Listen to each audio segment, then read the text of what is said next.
She was the largest and most luxurious ocean liner ever built, the epitome of modern technology. But after her tragic maiden voyage, she would come to epitomize something more: greed, short-sightedness, unthinking class distinctions, and above all, the hubris of a society that is not so advanced as it thinks it is. Welcome to the history of the 20th century.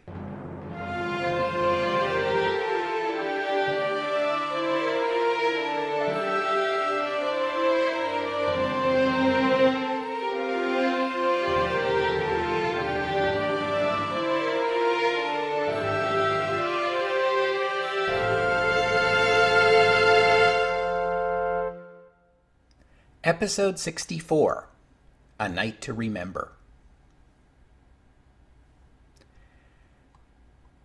Back in episode 41, when I talked about dreadnoughts and the naval race between Britain and Germany, I mentioned in passing the construction of the British passenger steamship Lusitania in 1906. That was the same year that Dreadnought was launched. Lusitania and her sister ship, Mauretania, were, at the time they were launched, the fastest and most luxurious passenger ships afloat, taking advantage of design innovations that had been pioneered by the Royal Navy for Dreadnought. But there's more to this story. At this time, the transatlantic passenger trade was booming. By the late 19th century, the wealthy elites of Europe and America were accustomed to being able to travel across the Atlantic in comfort aboard a steamship in less than 10 days. As you are no doubt aware, there was also a great deal of emigration from Europe to North America during this period, particularly to the United States. These passengers tended to be of a much more modest means and traveled in steerage, basically in converted cargo holds with minimal accommodations. Privacy was non-existent, the food was terrible, if they fed you at all, and the restroom was a bucket. But at least it was fast. Britannia rules the waves, of course, and Britain has not only the largest navy, but the largest merchant fleet and the best passenger liners. In the 19th century, Britain dominated passenger service across the Atlantic. By the beginning of the 20th century, Cunard Line and White Star Line were the dominant British passenger lines. But the Americans were in the game too, and by this time, Germany is a rising naval power, and two German companies, Hamburg America and Norddeutscher Lloyd, are claiming ever larger shares of the market in transatlantic travel. As a spin-off of the German naval buildup during this period, German shipbuilding is getting better and better all the time. These two German firms are now operating passenger liners to America that are larger and faster than their British competition. The Germans have gotten the transatlantic run down to under 6 days. Now, this slight to British pride has not gone unnoticed. The Germans also have the advantage of departing for America from Hamburg, which is easier to reach for European emigrants of modest means. The fancy first-class accommodations on the top deck may get most of the attention, but it's not the first-class passengers who are your profit margin. It's the miserable people down in the bowels of the ship, just like on the passenger airliners of our day. So, the bottom line is, the Germans are getting ever larger shares of the more lucrative passengers and shipping them across the ocean faster. Meanwhile, remember the trusts of the early 20th century in the United States? Our old friend J.P. Morgan has put together a trust called the International Navigation Company, which combines many of the American passenger lines, as well as the British White Star Line. And Morgan's trust did deals with the German companies to divvy up the transatlantic trade in a mutually profitable way. If you've been keeping track of your companies here, you will have noticed that this leaves the Cunard Line out in the cold. Cunard is now the only major British passenger line that's still really British. The British government viewed this situation with alarm and responded with subsidies to help keep Cunard in the business and competitive with these foreign-owned companies that are claiming ever larger shares of the transatlantic trade. And so, in episode 41, we saw the construction of Lusitania, a new breed of passenger liner for the Cunard Line. Besides benefiting from these advances in ship construction that led to dreadnought battleships, she also benefited from those British subsidies intended to keep Cunard competitive. At the time of her launch, Lusitania was the largest and most luxurious passenger liner in the world, superseding the German liner Kaiser Wilhelm der Große. She was also the fastest, reclaiming that title from the Germans as well.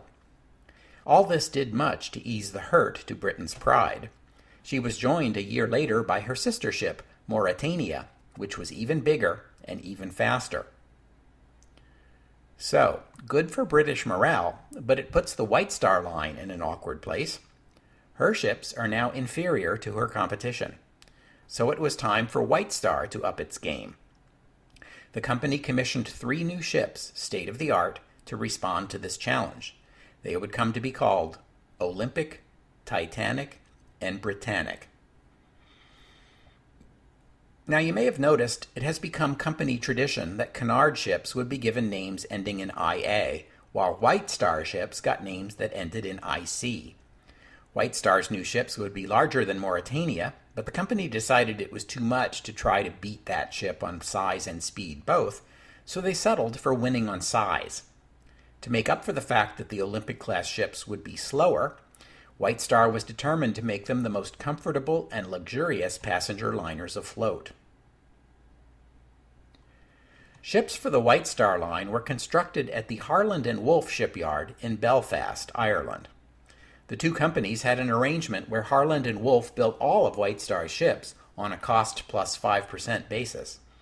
Harland and Wolff had to demolish 3 of their dry docks and build 2 new, larger ones to accommodate this project. The first 2 hulls, for Olympic and Titanic, were laid down just 3 months apart, and these first 2 ships were built almost in parallel. Construction of the third ship in the project, Britannic, would begin only when these 2 were completed. The first-class accommodations on these ships reached new levels of luxury. The goal here was nothing less than to provide an environment in which the passengers could all but forget they were even on a ship. It would be more like spending a week at an exclusive resort. The cabins were paneled in carved wood. Some even had private baths. There were restaurants, a gym, a Turkish bath, a lending library, a smoking room, a cafe decorated with live palm trees, and more. Most famously, these ships had a grand staircase 7 stories high with a skylight above to allow the stairs to be illuminated in natural light. Even the passengers down in third class got comforts not seen before. The White Star Line kept its single men passengers in the forward part of the ship and single women and families in the aft. This did a lot to address the chronic problem of sexual assault of women in third class, a scandal that had plagued passenger liners for decades until White Star finally decided to do something about it. Additionally, third-class passengers, instead of living in dormitory-style accommodations, got rooms, albeit rooms they would have to share with several other passengers. The Olympic-class ships were also constructed with 16 watertight compartments that could be closed in an emergency. The ships could stay afloat with any 3 of the 16 compartments flooded, and in most cases with 4 or even 5 compartments flooded. It is sometimes said that these ships were advertised as unsinkable. I can't actually find any historical evidence that any such claim was ever made, although you can find claims along the lines of practically unsinkable or virtually unsinkable. Ships like these were so large and so sturdy that the possibility of one of them being lost at sea was all but dismissed. Cue dramatic music.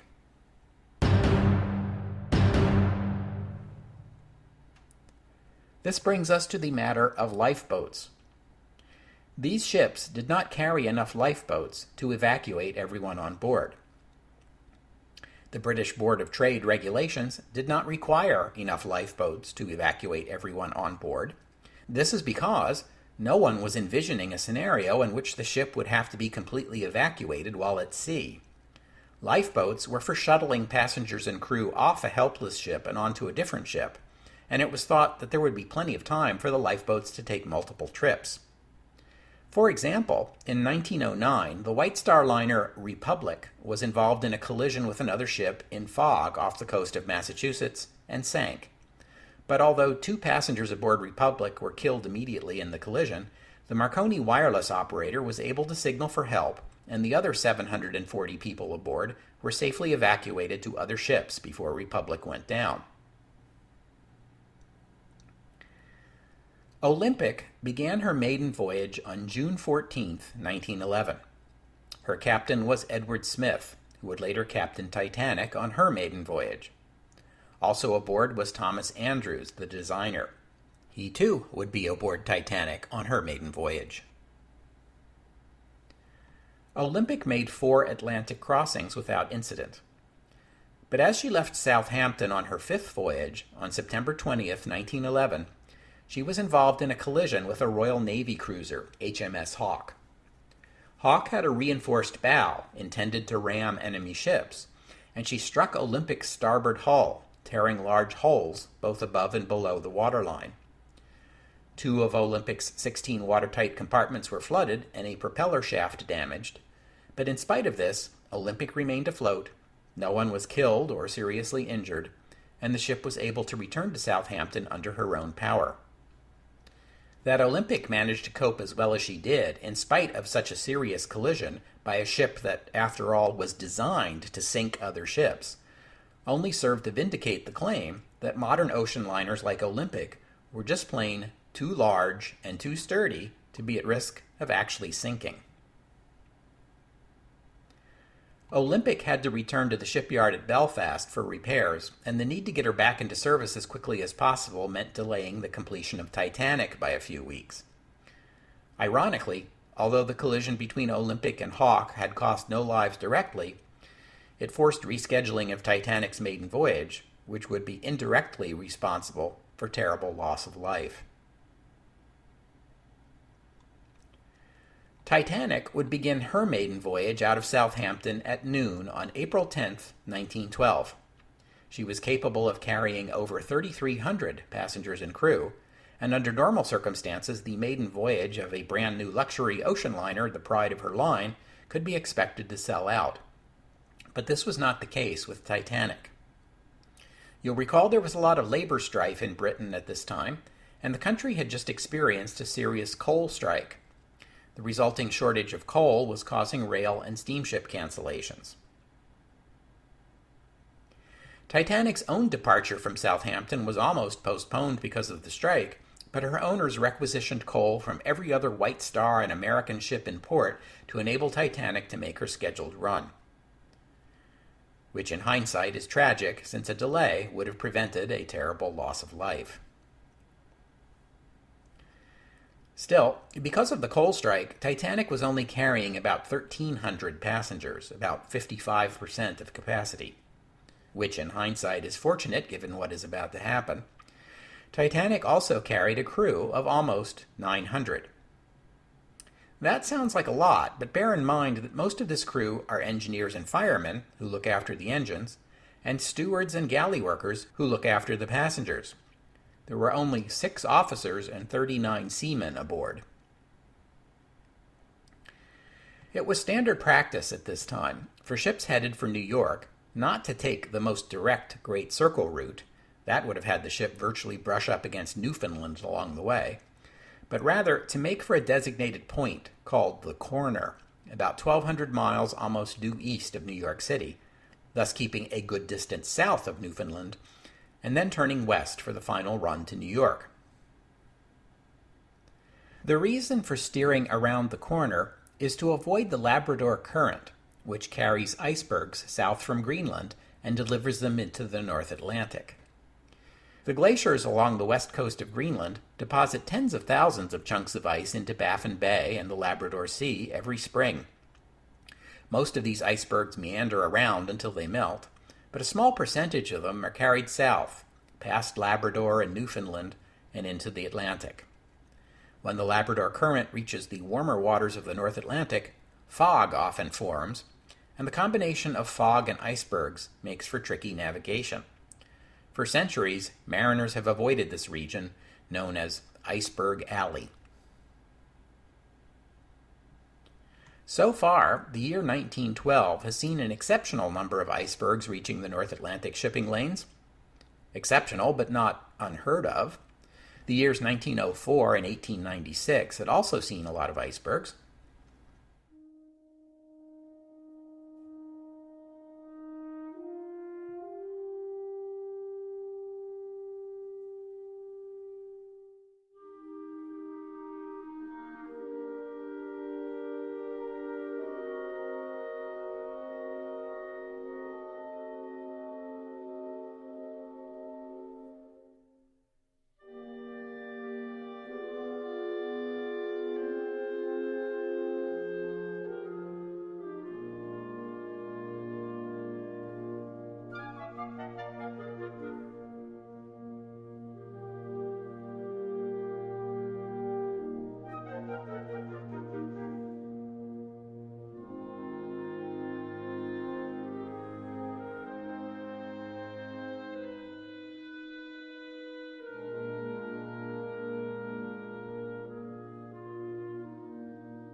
Titanic's voyage was without incident until Sunday, April 14th.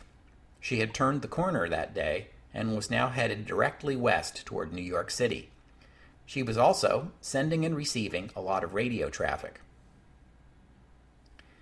We've already talked about radio. In this period, it was primitive, capable only of sending and receiving in Morse code. Still, it was great for ships at sea. Wireless services for Titanic were provided by Marconi Wireless. Titanic's transmitter was 5 kilowatts with a 350-mile range, and she had not one, but 2 radio operators, Jack Phillips, who would celebrate his 25th birthday during Titanic's voyage, and his assistant, 24-year-old Harold Bride. Bride would survive the coming Titanic disaster. Phillips would not. Having 2 wireless operators meant the Titanic could keep its radio going 24 hours a day, unlike most ships which had only 1 operator and would shut down their radios at night while the radio operator was sleeping. That same day, April 14th, the Cunard ship Carmania arrived in New York. Her captain reported encountering icebergs in numbers and sizes greater than anything he had seen before. More than 25 of them, and each one more than 400 feet tall. It was like navigating through a mountain range. There was so much ice it was producing its own fog banks, forcing Carmania periodically to cut her engines when visibility got too low. There was a field of icebergs flowing south from Iceberg Alley, perhaps 60 nautical miles from east to west, and almost 200 nautical miles from north to south. Carmania had just grazed it. One of her passengers described the sight as beautiful but scary. Titanic was now headed at full speed right into the middle of it. She was not alone in that regard. There were other ships making the crossing through this region, and they were using their Marconi wirelesses to warn each other of the hazard. At 9 o'clock that morning, the Cunard ship Coronia sent Jack Phillips a message warning of ice ahead. Phillips relayed the message to Captain Smith. At 11:20 a.m., Titanic received a warning from Hamburg America's America. 2 other ships, including Baltic, another White Star ship, added their warnings shortly thereafter. Shortly after 12 o'clock noon, Titanic's wireless failed. A horrifying thought for those of us who know what fate awaits her. It took Phillips and Bride 7 hours to locate the fault and repair it. Happily, they were able to repair it, otherwise the disaster to come could have been far worse. Bride's shift in the radio shack was midnight to 8, so the repair work ate into his sleep time. Phillips sent him off to bed after the radio was repaired, with instructions to come back and relieve Phillips whenever he could. Titanic was within radio range of Cape Race, Newfoundland, but unable to send messages during this time. The passengers were still submitting telegraph messages, of course, so Phillips had quite a backlog to get through right after finishing his repair work. Bride was sleeping in their shared bunk room, which was right next to the radio shack. As the sun set that evening, the sea was calm, and the air was clear and still and very, very cold. Up on the promenade, passengers marveled at the chilly, moonless night. The stars were impossibly bright, filling the sky like dazzling jewels. But no one lingered too long at the view. It was much too cold to stay out for long, especially not when you had a heated cabin waiting for you below. As midnight drew near, most everyone aboard had retired for the night. But not Sparks. Jack Phillips had had a bad day, no doubt about that, and he no doubt longed for midnight when Harold Bride was supposed to come relieve him and he could finally get some sleep. Meanwhile, there were all these passengers' telegrams to get through. At 7:30 that evening, a nearby ship of the Leland Line, Californian, signaled that she had seen icebergs. At 9:40 that evening, a ship named Mesaba signaled heavy ice. Phillips, perhaps preoccupied with finishing up his backlog of telegrams, had by this time stopped bothering to forward these messages to the bridge. Yeah, ice, we get it. Captain Smith responded to the information about icebergs by ordering extra lookouts, but took no other action. In hindsight, his allowing Titanic to continue to drive ahead at full speed into a field of icebergs seems reckless. The charge is sometimes made that Titanic was trying to set a new speed record, but this is flat out untrue. No one expected Titanic to be faster than Lusitania or Mauretania. No one was even trying to beat their records. Still, passengers don't like to be late, and it was common practice at the time for passenger liners to operate at full speed round the clock. A collision with an iceberg was certainly something to be avoided. It could cause expensive damage, delay the arrival in New York, possibly even cause injuries and death aboard the ship. But just at this moment, no one aboard Titanic would have envisioned the possibility that such a collision would actually sink the ship. Surely striking an iceberg was less serious than, let's say, being rammed by a Royal Navy cruiser with a reinforced bow, and Titanic's sister ship had survived that encounter with nothing worse than a hefty repair bill. Similarly, 7 years ago in 1907, the Norddeutscher Lloyd liner Kronprinz Wilhelm had actually rammed an iceberg head-on and had been able to complete her voyage in spite of the mishap. A few miles away, the captain of the smaller and older Californian was responding to the ice in a very different way. Stanley Lord had been captain of his ship for 3 years now. He was an experienced seaman, but he had never seen so much ice so far south into the Atlantic before. A few minutes after 10 o'clock that night, Captain Lord made the prudent decision to stop his ship and shut her engines down for the night rather than risk a collision. Of course, Californian had no passengers aboard just then, so that must have made the decision easier. Cargo doesn't mind waiting. Californian's radio operator signaled Titanic at about 10:30 to say, "We are stopped and surrounded by ice." The harried and fatigued Phillips aboard Titanic had been listening to his headphone intently for the faint dots and dashes of a radio telegram coming in from Cape Race, when Californian's much louder message blared, drowning out the incoming telegram. A testy Phillips responded, "Shut up, shut up. You are jamming my signal. I am working Cape Race." Californian's radio operator decided to call it a night about an hour later. He was the ship's only radio operator, so he shut down the equipment and went to bed. There was no moon that night. The only light available was the light coming from Titanic herself. The sea was calm. Both of these factors make it very difficult to see icebergs. At 11:30 p.m., the lookouts noticed what they first took to be a mist on the horizon ahead of them. By 11:39, they realized it was an iceberg. They telephoned the bridge. The first officer was in command at the time. He ordered hard a starboard, which means turning the rudder far to the right, which turns the ship to the left, or port. He also ordered the engines reversed.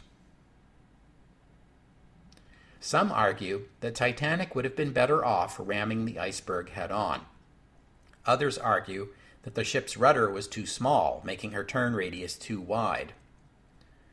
Others still argue that Titanic could have turned more sharply and perhaps missed the iceberg had the order to reverse the engines not been given.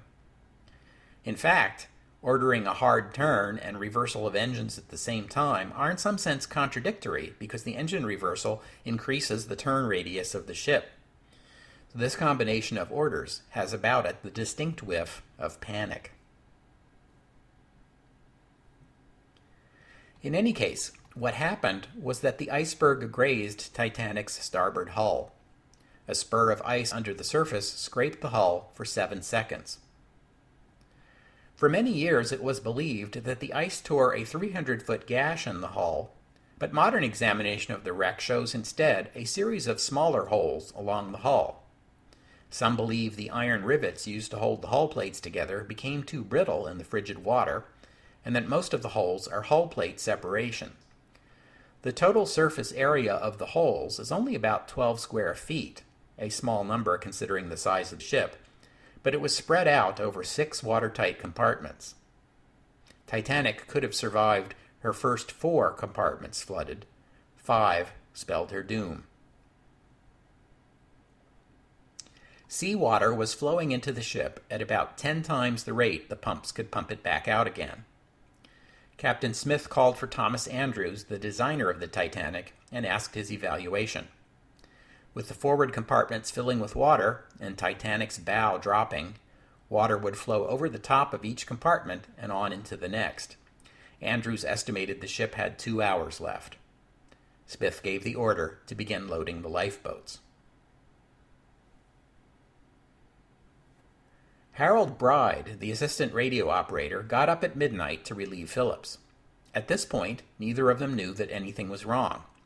Bride hadn't even put on his clothes yet. He had just stuck his head through the doorway to say that Phillips could go to bed now, when Captain Smith stuck his head through the other door to tell them that the ship had struck an iceberg. Bride got dressed. 15 minutes later, Smith returned and ordered Phillips to send out the distress call, CQD. After about 5 minutes of CQD signals, Harold Bride, still not aware of the severity of the situation, joked to Phillips that he might try sending the new distress signal, SOS, as this might be his only chance to use it. Several ships picked up Titanic's distress call and began heading for her position. Some of them were too far away. Others would find themselves blocked by ice. The closest responding ship was the Cunard liner Carpathia, 58 miles away. Carpathia apparently missed Titanic's initial distress call.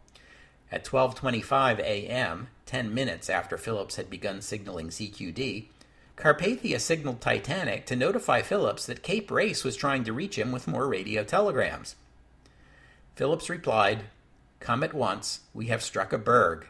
It is a CQD, OM." Carpathia's radio operator signaled back, "Do you require assistance?" "Yes. Come quick." As it would turn out, Carpathia is the only ship we need pay attention to, as Carpathia will be the only ship to pick up Titanic survivors. She began headed toward Titanic at full speed, but she would need 4 hours to get there. Titanic doesn't have 4 hours. There was one ship that was closer than Carpathia, though. That was Californian. The crew of Titanic didn't know her name, but they could see her off in the distance, less than 10 miles away. Tantalizingly close, but unresponsive. Jack Phillips was sending out CQDs for all he was worth, but that ship over there did not reply. One of Titanic's officers got out an Aldous lamp and tried signaling the other ship that way, but it was too far away to see the flashes. They tried sending up distress rockets. Nothing. Let us glide across 10 miles of dark, freezing cold Atlantic waters under those impossibly bright stars and check out what's going on aboard Californian.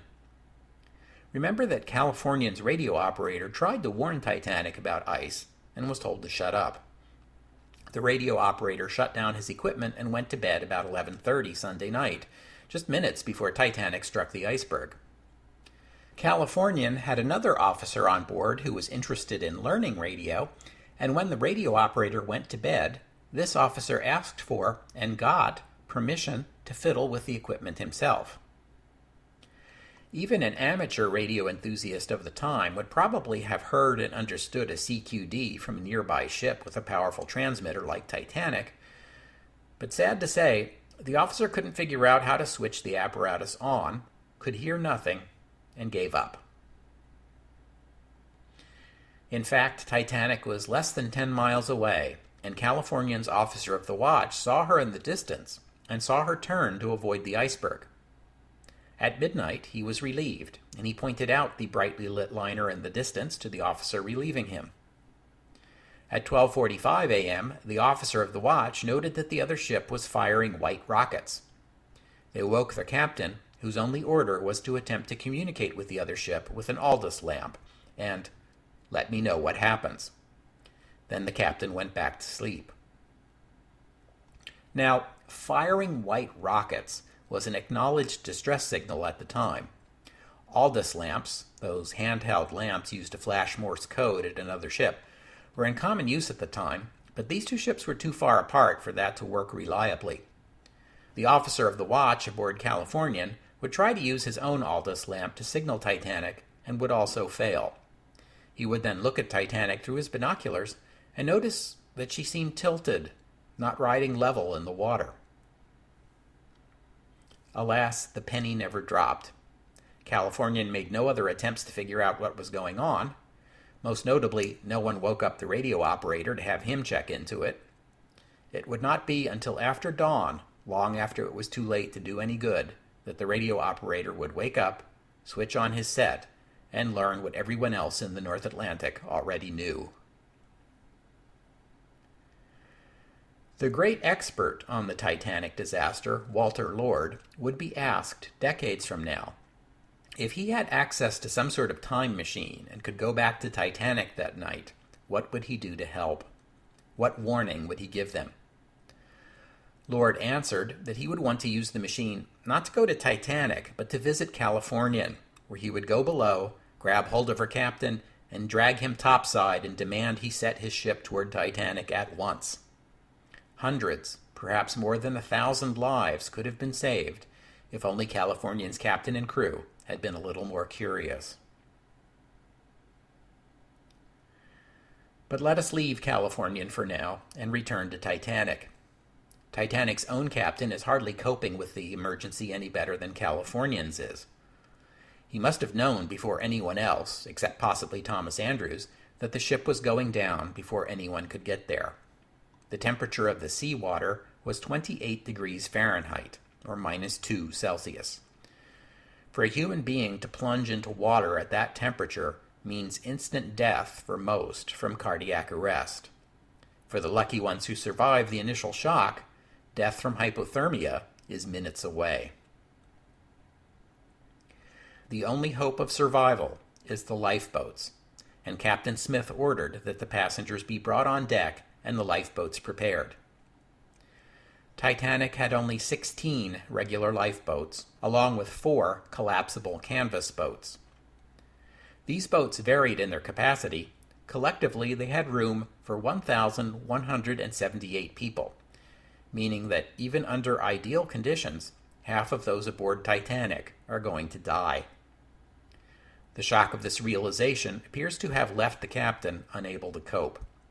He is described as standing in the bridge, staring out to sea, speaking only when spoken to. He gave vague orders to fill the lifeboats, women and children first, and did not supervise the lifeboat operations. Some of the ship's officers were unaware that Titanic was in trouble until more than 90 minutes had passed. All right, so there are 20 lifeboats altogether, and the ship will sink in 2 hours. Do the math. Titanic needs to launch a lifeboat every 6 minutes. Stewards went below to send the passengers topside. How this worked was heavily dependent on which class you're talking about. The first-class passengers were closest to the lifeboats and had the most stewards available to assist them. Second class were farther away. The third-class stewards mostly just threw open the doors to the rooms and ordered everyone up on deck. And bear in mind here that many of the third-class passengers do not speak English. Remember, too, that third class is deepest in the ship, the first place where water is going to appear. The third-class sections of the ship were also blocked off from the first and second by locked gates. This wasn't just for class reasons. American immigration law required that the third-class passengers debark separately for processing at Ellis Island. They were not supposed to be allowed to mingle with the first and second class and possibly slip off the ship at the pier. Some crew members were sent below to unlock the gates and were never seen again, presumably trapped and drowned by the inrushing water. Third-class passengers had to navigate a maze, never quite sure which passages might be locked, which might be opened, which might be flooded, to find their way to the lifeboats. The ship was new. They had few actual crewmen, and they had had only minimal lifeboat training. Many didn't know how many people to put in each boat. Passengers were slow to report to the boats. Many were reluctant to leave their warm and comfortable quarters for the freezing cold top deck. Some had trouble believing the ship was really in danger. To others, the ship seemed safer than the lifeboats, and they didn't want to leave. It has to be said that given the urgency of the situation, the lack of training, the disorganization, and the lack of leadership from the captain, it seems very unlikely everyone could have been saved, even if Titanic had had enough lifeboats to save them. Different crew members interpreted the women and children order differently. Some of the boats were loaded with every woman and child available, and then men invited in to fill them out. In other cases, men were refused seats even when there were vacant seats available on the boat. The first two lifeboats lowered had 28 people in each, less than half their capacity. Captain Smith had ordered the ship's band to play as the lifeboats were loaded in an attempt to boost morale. They played upbeat tunes of the day, like the then brand new Alexander's Ragtime Band. It is an enduring myth of this tragedy that the band played Nearer My God to Thee toward the end, although this actually seems unlikely.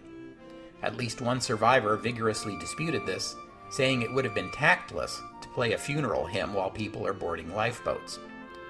The assistant radio operator, Harold Bride, who survived the disaster, recalls the last tune the band played before the ship went under was Autumn Dream, a popular waltz of the time.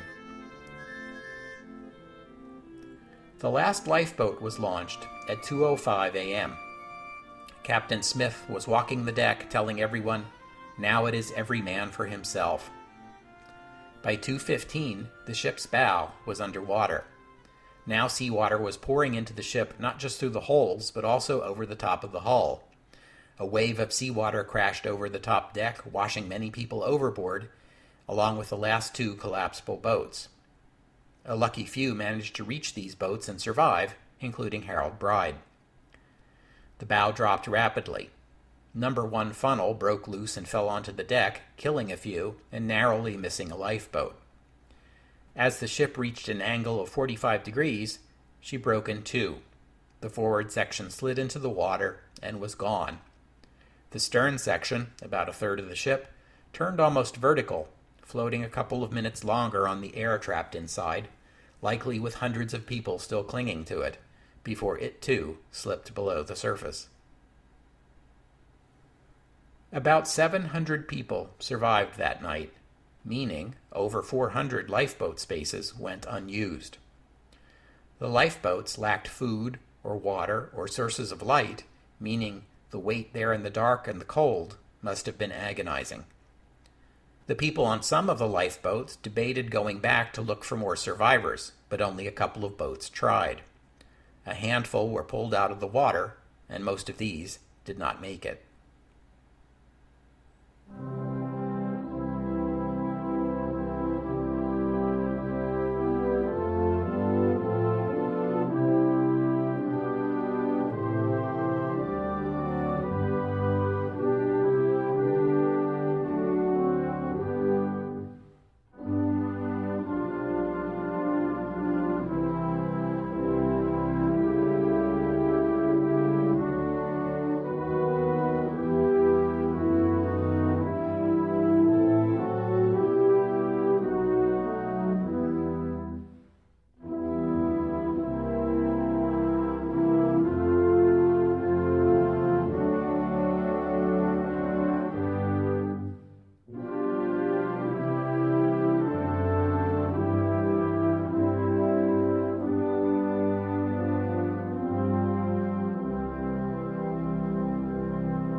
Carpathia arrived on the scene about 4 a.m. Her passengers and crew were astonished at the huge fields of ice with pointed bergs towering above them that made the scene look more like a winter landscape than an ocean. Among the passengers were some of the wealthiest and most prominent people of this age. A few booked passage on Titanic but never boarded her for one reason or another. Among these were Guglielmo Marconi, the inventor of radio and owner of the company that provided wireless services for the ship. You have to credit Marconi's invention for some of the lives that were saved that night. It would have been a bitter irony had his been one of those lost. Among the other cancels were the author Theodore Dreiser, chocolate magnate Milton Hershey, and J.P. Morgan himself, the guy who controlled the trust that ultimately owned Titanic. Among the most famous survivors were the silent film star Dorothy Gibson, writer and feminist Helen Churchill Candie, and millionaire Margaret Brown. I'll come back to her later. Most controversially, the chair of the White Star Line, J. Bruce Ismay, was among the survivors. Ismay was pilloried in the press as a coward, and it was widely assumed he used his position to save himself at the expense of women and children. He has been portrayed that way ever since, as recently as the 1997 Titanic film, although the record shows that he was instrumental in helping others board the lifeboats and only jumped into the last boat as it was being lowered, claiming a seat that otherwise would have gone empty. Nevertheless, he remained a villain in the eyes of the public for the rest of his life, and for decades beyond. Among those who died that night, we should remember William Thomas Stead, the British journalist whom we met in episode 30, President Taft's aide Archibald Butt and his companion Francis Davis Millett, whose death I mentioned last week, and Thomas Andrews, Titanic's designer, whom we met earlier in this episode. There was also the 47-year-old heir, John Jacob Astor IV, who held the distinction of being one of the richest men aboard and one of the first bodies recovered afterward. His pregnant 18-year-old wife was a survivor, but Astor himself was one of the men who was barred by the crew from boarding the boat with his wife, even though the boat was sent off with empty places. Astor apparently died when the number 1 funnel collapsed on him in the final moments. There was also the millionaire Benjamin Guggenheim, last seen in formal attire with a rose in his lapel descending the grand stair. And Isidor Straus, co-owner of Macy's department store in New York City and former member of Congress, along with his wife Ida. Reportedly, Isidor refused to take a place in a lifeboat before all the women and children were evacuated, and Ida refused to leave without her husband. All in all, about 90% of the women and children in first and second class and in the crew were saved. About half of those lost were men from third class or in the crew. The public reaction to the sinking of Titanic was shock and outrage, especially in the United States. Most of those aboard Titanic were Americans, or people with friends and family in America. Many found it hard to believe such a tragedy was possible in these modern times. The outrage was in many cases fanned by grief-stricken survivors, who banded together to form organizations to lobby for safety improvements aboard ocean liners in a manner reminiscent of more recent times. There were investigations in the United States and in Britain, both of which concluded that while everyone aboard had followed accepted procedures, the disaster proved that those procedures were outdated and needed to be improved. As a result, the regulations requiring lifeboats would be changed to require more of them. Ships would now be required to keep their radios on and monitored 24 hours a day, and ice patrols would be organized to track icebergs in the North Atlantic shipping lanes. Beyond that, of course, no one at sea is ever going to look at an iceberg the same way again. No one is ever again going to be so cavalier about charging into a field full of ice at top speed. The awful memory of the disaster was as powerful an inducement to modernize safety as any Board of Trade regulation. The cultural impact of the Titanic was more powerful than any comparable event. A flood of poems were written, prompting a New York Times critic to remark that a poem worth printing requires that the author should have something more than paper, pencil, and a strong feeling that the disaster was a terrible one.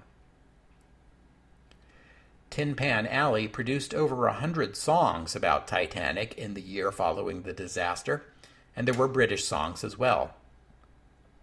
Titanic has been a topic of more books than anyone can name, I suspect. Titanic has also been a popular subject in the field of science fiction, including stories about time travel to the time of the disaster, stories about the discovery and salvaging of the wreck, and many stories that retell the Titanic disaster in a science fiction setting, such as a gigantic spaceship. But Titanic would most memorably be depicted in motion pictures. The first film about the sinking, Saved from the Titanic, a silent short written by and starring Titanic survivor Dorothy Gibson, was released less than a month after the event itself.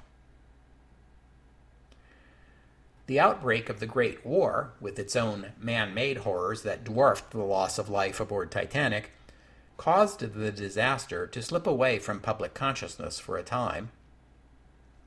In 1943, a film about Titanic was released in Germany. The film used the disaster as a metaphor to offer criticism of British society, but was withdrawn shortly after its release because its scenes of confusion and death were deemed harmful to German wartime morale. In 1953, Titanic was used as the backdrop for an MGM film that focused on a fictional romance aboard the ship. In 1955, Walter Lord published the definitive book on the disaster, A Night to Remember, which was made into a British film of the same title in 1958. That film was a big-budget, all-star special effects extravaganza, at least by the standards of British films of the 1950s, and it is told with careful attention to authenticity. A Night to Remember, the book and the film, brought the story of Titanic to a new generation who were too young to remember the original event, and it marks the return of Titanic to the popular consciousness, where it has remained ever since. Some argue that the popularity of disaster films, beginning with 1972's The Poseidon Adventure, which was also about an ocean liner, can be traced back to A Night to Remember. 1979 saw a TV movie, SOS Titanic. 1980 saw the release of Raise the Titanic, a film depicting an attempt to, raise the Titanic. The possibility of finding and raising the wreck had been a staple of science fiction stories, as well as the subject of serious discussion. But the wreck was more than 2 miles deep in the ocean, and no one knew exactly where it lay, which frustrated numerous salvage attempts. The wreck was finally discovered in 1985, when it was also learned for the first time that the ship had broken into 2 pieces while sinking. This, as well as the deteriorated condition of the wreck, made raising the ship impossible. Since then, however, many artifacts have been recovered from the site, and the ongoing attention to Titanic keeps her in the public mind. And then there is Canadian filmmaker James Cameron's 1997 film, Titanic, a film that borrowed many elements from earlier Titanic films, combined them with a modern understanding of the wreck and state-of-the-art CGI, coupled with carefully crafted practical sets, that was breathtakingly successful in bringing Titanic back to life on screen. The film would surprise many by becoming a huge cultural phenomenon in its own right, setting a new record for highest-grossing film and winning a record-tying 14 Academy Award nominations and 11 wins, and ensuring that the story of Titanic will be with us always.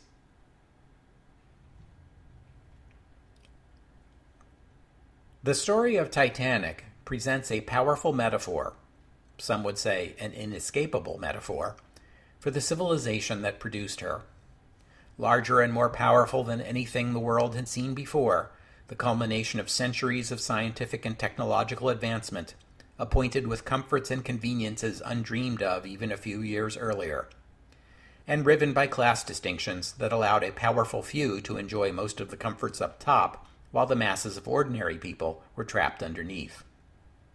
Strong, mighty, well-nigh indestructible, she steams proudly toward the setting sun, scarcely able to imagine the doom that lurks so near.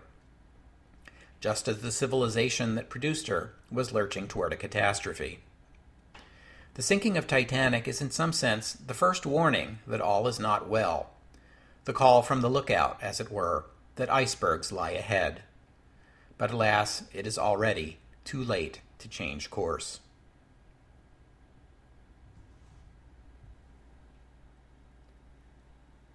We'll have to stop there for today. Thanks to all of you for listening. I'm feeling a little bit behind on my research and writing, so I'm going to have to ask your indulgence for a week of study time. And so there will be no new episode next week, but I hope you will all join me in 2 weeks' time as the history of the 20th century turns its attention to the Ottoman Empire.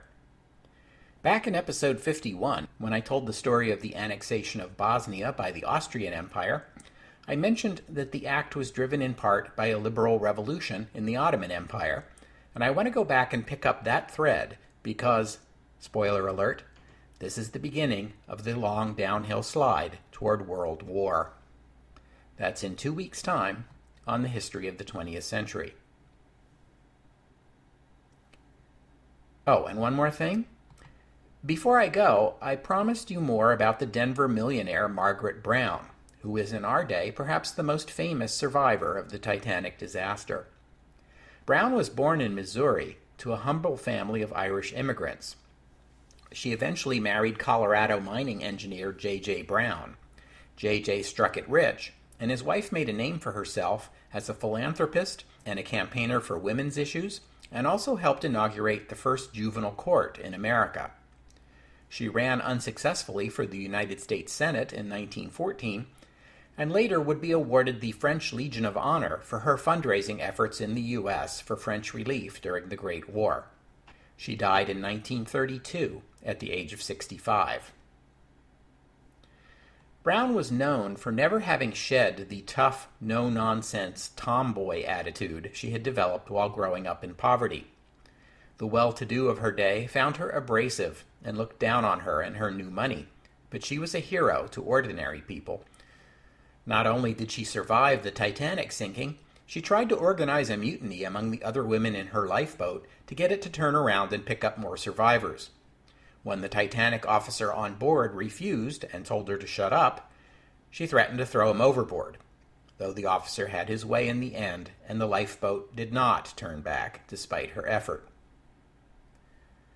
But her survival and the story of her attempt to get her boat to turn back sealed her reputation as a common person's hero among the snooty elites. Although her friends called her Maggie during her lifetime, after her death she would come to be known best to the public as the unsinkable Molly Brown. After her life was celebrated in a 1960 American stage musical with music and lyrics by Meredith Willson and starring Tammy Grimes. A film version was released by MGM in 1964, starring Debbie Reynolds.